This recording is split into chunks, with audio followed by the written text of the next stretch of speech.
ಎಲ್ರಿಗೂ ನಮಸ್ಕಾರ. Happy Shivaratri. Welcome to Radhika Ketri vlogs. ನಾನಿವತ್ತು ಸೂಪರ್ ಆದಂಥ ಒಂದು ಕೀರ್ ಮಾಡಿ ತೋರಿಸ್ತಾ ಇದ್ದೇನೆ. ಇದಕ್ಕೆ ನಾನು 1 ಲೀಟರಷ್ಟು ಹಾಲನ್ನು ತೊಗೊಂಡಿದ್ದೀನಿ. ಹಾಲನ್ನು ಬಾಯ್ಲ್ ಮಾಡಬೇಕು ಚೆನ್ನಾಗಿ. ನೋಡಿ, ನಾನಿಲ್ಲಿ 1 ಲೀಟ್ರ್ ಹಾಲನ್ನು ಚೆನ್ನಾಗಿ ಬಾಯ್ಲ್ ಮಾಡ್ಕೊಳ್ತಾ ಇದ್ದೀನಿ. ಮತ್ತು ಹೇಗೆ ನಡೀತಾ ಉಂಟು ನಿಮ್ಮದೆಲ್ಲ ಶಿವರಾತ್ರಿ ಸೆಲೆಬ್ರೇಷನ್. ಮತ್ತು ಇದೀಗ ನೋಡಿ, ರೋಸ್ಟೆಡ್ ವರ್ಮಿಸೆಲ್ಲಿ ನಾನು ತೊಗೊಂಡಿದ್ದೀನಿ. ಪೂರ ವರ್ಮಿಸೆಲ್ಲಿ ಸಿಗುತ್ತೆ ನೋಡಿ, ರೋಸ್ಟೆಡ್ ಸೇವಿಗೆ ಅಂತಾರಲ್ಲ ಅದನ್ನು ತೊಗೊಂಡಿದ್ದೀನಿ ನಾನು. ಈಗ ಹಾಲು ಚೆನ್ನಾಗಿ ಬಾಯ್ಲ್ ಆಯಿತು. ಬಾಯ್ಲ್ ಆದಮೇಲೆ ಅದಕ್ಕೆ 1 ಕಪ್ಪಷ್ಟು ರೋಸ್ಟೆಡ್ ವರ್ಮಿಸೆಲ್ಲಿನ ಹಾಕ್ಕೊಂಡು ಗ್ಯಾಸನ್ನು ಒಂದು ಮೀಡಿಯಮ್ ಹೀಟಲ್ಲೇ ಇಟ್ಕೊಳ್ಳಿ ಯಾವಾಗಲೂ, ಹಾಲು ಬಿಸಿ ಮಾಡುವಾಗಲೂ ಸಹ, ಬಾಯ್ಲ್ ಆವಾಗಲೂ ಸಹ. ಮತ್ತು ಈಗ ಮೀಡಿಯಮ್ ಟು ಸ್ಲೋ ಮಾಡಿ ಅದಕ್ಕೆ ನಾವು ಸೇಮಿಗೆಯನ್ನು ಹಾಕಿ ಒಂದು 10 ನಿಮಿಷದವರೆಗೆ ಸಣ್ಣ ಗ್ಯಾಸ್ ಸ್ಲೋ ಮಾಡಿ ಅದನ್ನು ಬೇಯಿಸಿ. ನೋಡಿ, ಈಗ ಚೆನ್ನಾಗಿ ಬೆಂದಿದೆ. ಇದಕ್ಕೆ ನಾನು ಬೇಯುವಾಗಲೇ ಸ್ವಲ್ಪ ಏಲಕ್ಕಿಯನ್ನು ಹಾಕಿದ್ದೀನಿ. ಇಡೀ ಏಲಕ್ಕಿಯನ್ನೇ ಹಾಕಿದ್ದೀನಿ. ನನಗೆ ಅದು ಫ್ಲೇವರ್ ಚೆಂದ ಆಗುತ್ತೆ. ಅದು ಅದರಲ್ಲಿ ಕಾಣ್ತಾ ಇದೆ ನೋಡಿ. ಒಂದು 2-3 ಏಲಕ್ಕಿಯನ್ನು ಬೇಯುವಾಗಲೇ ನಾನು ಹಾಕಿದ್ದೀನಿ ನೋಡಿ. ಈಗ ಇದು ಚೆನ್ನಾಗಿ ಬೆಂದಾದಮೇಲೆ ಗ್ಯಾಸ್ ಬಂದ್ ಮಾಡಿ ಇದನ್ನು ಸೈಡಿಗೆ ತೆಗೆದಿಟ್ಬಿಡಿ.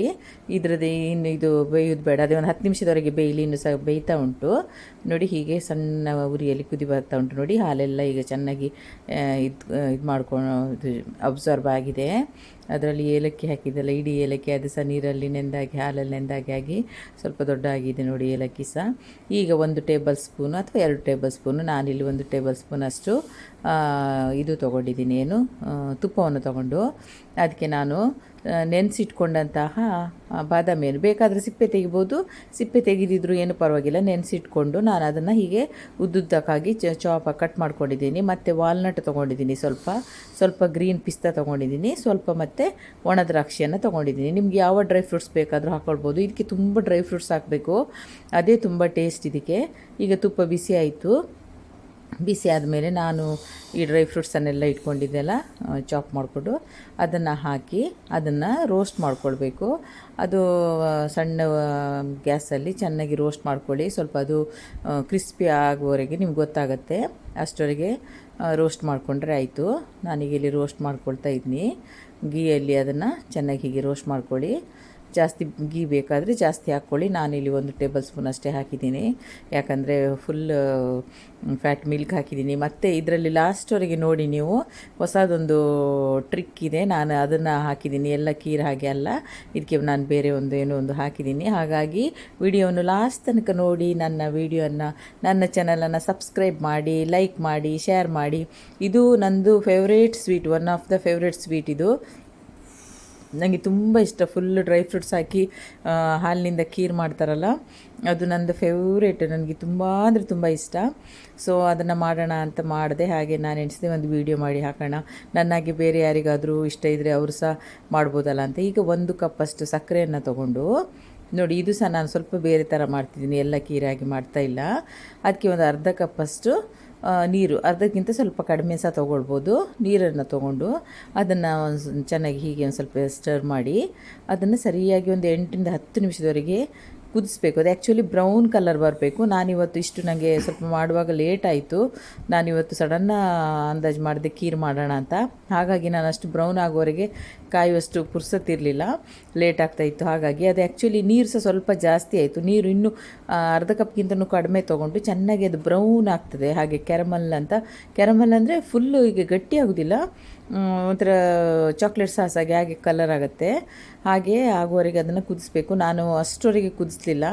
ನಾನು ಫುಲ್ ಒಂದು 8-10 ನಿಮಿಷದಲ್ಲಿ ಇಷ್ಟೇ ಅದು ಕಲರ್ ಆಗಿದ್ದು ಸಾಕನ್ನಿಸ್ತು. ನಾನು ತೆಗೆದು ಅದನ್ನು ನಾವು ಸೈಡಿಗೆ ಇಟ್ಟಿರ್ತೀವಲ್ಲ, ಬಾಯ್ಲ್ ಮಾಡ್ಕೊಂಡಿದ್ದು ಸೇಮಿಗೆ ಮತ್ತು ಹಾಲೆಲ್ಲ, ಅದಕ್ಕೆ ಇದನ್ನು ಶುಗರ್ ನಾವೀಗ ಮೆಲ್ಟ್ ಮಾಡ್ಕೊಳ್ತೀವಲ್ಲ ಅದನ್ನು ಹಾಕಬೇಕು ಅದರ ಮೇಲೆ. ನೋಡಿ, ಇದು ಬ್ರೌನ್ ಆದರೆ ಕಲರ್ ತುಂಬ ಇನ್ನೂ ಬ್ರೌನ್ ಆಗಿ ಆಗುತ್ತೆ. ಹಾಗೆ ಅದನ್ನು ಹಾಕಿ ಅದನ್ನು ಹೀಗೆ ಚೆನ್ನಾಗಿ ಸ್ಟರ್ ಮಾಡಬೇಕು. ಚೆನ್ನಾಗಿ ಮಿಕ್ಸ್ ಮಾಡ್ಕೊಳ್ಬೇಕು. ನೋಡಿ, ಅದು ಮೊದಲು ದಪ್ಪದಾಗಿ ಕಾಣ್ತಿತ್ತಲ್ಲ ಸೇಮಿಗೆ, ಅದು ಶುಗರ್ ಸಿರಪ್ ಹಾಕಿದ ಮೇಲೆ ಸ್ವಲ್ಪ ತೆಳು ಆಗುತ್ತೆ.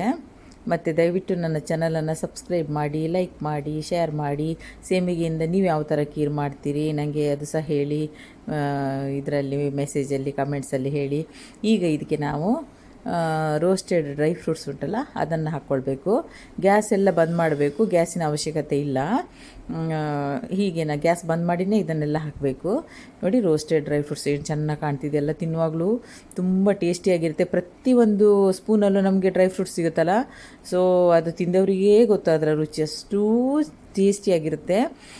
ಮತ್ತು ಇದಕ್ಕೆ ಸ್ಯಾಫ್ರಾನ್ ಹಾಕಿ, ಕೇಸರಿ ಹೇಳ್ತಾರಲ್ಲ ಅದನ್ನು ನೀವು ಇದ್ದರೆ ಹಾಕಿ, ಇಲ್ಲದಿದ್ದರೆ ಏಲಕ್ಕಿ ಪುಡಿ ಹಾಕಿದರೂ ನಡೀತದೆ. ನಾನು ಸ್ಯಾಫ್ರಾನು ಹಾಕ್ತೀನಿ, ಏಲಕ್ಕಿನೂ ಸಹ ಹಾಕ್ತೀನಿ. ನೋಡಿ ಸ್ಯಾಫ್ರಾನನ್ನು ಹೀಗೆ ಕೈಯಲ್ಲಿ ತೊಗೊಂಡು ಸ್ವಲ್ಪ ಹೀಗೆ ಕ್ರಷ್ ಮಾಡಿದಾಗೆ ಮಾಡಿ ಅದನ್ನು ಖೀರಿಗೆ ಹಾಕಿ, ಅದು ತುಂಬ ಪರಿಮಳ ಬರುತ್ತೆ, ಕಲರು ಬರುತ್ತೆ. ಮತ್ತು ಸ್ಯಾಫ್ರಾನ್ ಗೊತ್ತೇ ಇದೆಯಲ್ಲ ನಿಮಗೆಲ್ಲ, ತುಂಬ ಒಳ್ಳೆಯದಲ್ವ. ಸೊ ನೋಡಿ ಸ್ವೀಟಿಗೆಲ್ಲ ಅದು ತುಂಬ ಯೂಸ್ ಮಾಡ್ತಾರಲ್ವ. ಹೀಗೆ ನೋಡಿ ಫುಲ್ಲು ಡ್ರೈ ಫ್ರೂಟ್ಸ್ ಹಾಕಿದ್ದೀನಲ್ಲ, ಖೀರು ತುಂಬ ಘಮಾಂತ ಪರಿಮಳ ಬರೋಕ್ಕೆ ಸ್ಟಾರ್ಟ್ ಆಗಿದೆ, ನನಗೆ ಬಾಯಲ್ಲಿ ನೀರು ಬರ್ತಾ ಉಂಟು. ಈಗ ನೋಡಿ ನಾನು ಇದಕ್ಕೆ ಒಂದು ಟಿನ್ನು ಒಮೆಲಾ ಎವಪ್ರೇಟೆಡ್ ಮಿಲ್ಕ್ ಅಂತ ಸಿಗುತ್ತೆ. ನಾನಿಲ್ಲಿ ಒಮೆಲಾ ಬ್ರ್ಯಾಂಡ್ ತೊಗೊಂಡಿದ್ದೀನಿ, ಬೇರೆ ಬೇರೆ ಬ್ರ್ಯಾಂಡ್ ಸಿಗುತ್ತೆ. ಅದು ತಿಕ್ಕಾಗಿರುತ್ತೆ. ಎವಪ್ರೇಟೆಡ್ ಅಂದರೆ ಅದನ್ನು ಕುದಿಸಿ ಅದನ್ನು ಎವಪ್ರೇಟ್ ಮಾಡಿರ್ತಾರೆ. ತುಂಬ ಹಾಲಿರುತ್ತೆ, ಆದರೆ ಕ್ವಾಂಟಿಟಿ ಕಡಿಮೆ ಇರುತ್ತೆ. ಹಾಗೆ ನಾನು ಇದಕ್ಕೆ ಒಂದು ಟಿನ್ನಷ್ಟು, ಸಣ್ಣ ಟಿನ್ನಷ್ಟು ಎವಪ್ರೇಟೆಡ್ ಮಿಲ್ಕನ್ನು ಹಾಕ್ತಾಯಿದ್ದೇನೆ. ಹಾಗಾಗಿ ನಾನು 1 ಲೀಟರ್ ಹಾಲು ತೊಗೊಂಡಿದ್ದೆ ಅಲ್ಲ, ಮತ್ತು ನಾನು ಅದಕ್ಕೆ ಎವಪ್ರೇಟೆಡ್ ಮಿಲ್ಕ್ ಹಾಕ್ತಾಯಿದ್ದೇನೆ. ಹಾಲೆಲ್ಲ ಆಗಿ ಕುದಿ ಬಂದಮೇಲೆ ಎವಪ್ರೇಟೆಡ್ ಮಿಲ್ಕನ್ನು ಕುದಿ ಬರಿಸುವ ಅವಶ್ಯಕತೆ ಇಲ್ಲ. ಆಲ್ರೆಡಿ ಅದು ಕುದಿ ಬಂದು ಅದನ್ನು ಎವಪ್ರೇಟ್ ಮಾಡಿ ತಿಕ್ ಮಾಡಿರ್ತಾರೆ. ಇದು ಕಂಡೆನ್ಸ್ಡ್ ಮಿಲ್ಕ್ಗಿಂತ ಸ್ವಲ್ಪ ತೆಳು ಇರುತ್ತೆ. ಇದರಲ್ಲಿ ಆ್ಯಡೆಡ್ ಶುಗರ್ ಇರೋದಿಲ್ಲ, ಕಂಡೆನ್ಸ್ಡ್ ಮಿಲ್ಕ್ ಶುಗರ್ ಹಾಕಿ ಮಾಡಿರ್ತಾರೆ, ಇದು ವಿದೌಟ್ ಶುಗರ್ ಇರುತ್ತೆ. ಇದು ಹಾಲು ತಿಕ್ಕಾಗಿರುತ್ತೆ, ತುಂಬ ಟೇಸ್ಟಿ. ನೋಡಿ ಖೀರ್ ಏನು ನೋಡಿ, ಈಗ ಅದು ಹಾಕಿ ಕೂಡಲೇ ಒಂಥರ ಟೆಕ್ಸ್ಚರೇ ಬೇರೆ ಆಯ್ತಲ್ವ, ತುಂಬ ಟೇಸ್ಟಿ. ಇದು ಖಂಡಿತ ಒಮ್ಮೆ ಈ ಥರ ಖೀರ್ ಮಾಡಿ ನೋಡಿ. ಒಂದು ವೇಳೆ ಎವಪ್ರೇಟೆಡ್ ಮಿಲ್ಕ್ ಇಲ್ಲದಿದ್ದರೆ ನಾರ್ಮಲ್ ಮಿಲ್ಕನ್ನೇ ಚೆನ್ನಾಗಿ ಕುದಿಸಿ ದಪ್ಪ ಮಾಡಿ ಅದಕ್ಕೆ ಹಾಕಿದರೆ ಆಯಿತು. ಫೈನಲಿ ಈಗ ನಾನೊಂದು 4 ಡೇಟ್ಸ್ ತೊಗೊಂಡಿದ್ದೀನಿ, ಖರ್ಜೂರವನ್ನು ಅದರ ಮೇಲೆ ಹಾಕ್ತಾಯಿದ್ದೀನಿ. ಕೆಲವರು ತುಪ್ಪದಲ್ಲಿ ರೋಸ್ಟ್ ಮಾಡಿ ಹಾಕ್ತಾರೆ, ಆದರೆ ನನಗೆ ಹೀಗೆ ಚೆಂದ ಆಗ್ತದೆ, ಹಾಗಾಗಿ ನಾನು ಹೀಗೆ ಹಾಕಿದ್ದೀನಿ. ಮತ್ತು ಮೇಲಿಂದ ಇನ್ನೂ ಸ್ವಲ್ಪ ಸ್ಯಾಫ್ರಾನ್ ಹಾಕಿ ನೋಡಲಿಕ್ಕೆ ಚೆಂದ ಕಾಣಲಿಕ್ಕೆ. ಸೊ ಖೀರ್ ರೆಡಿ ಆಯಿತು, ಬನ್ನಿ ಎಲ್ಲರೂ ತಿನ್ನೋಣ. Thanks for watching my video. Bye bye.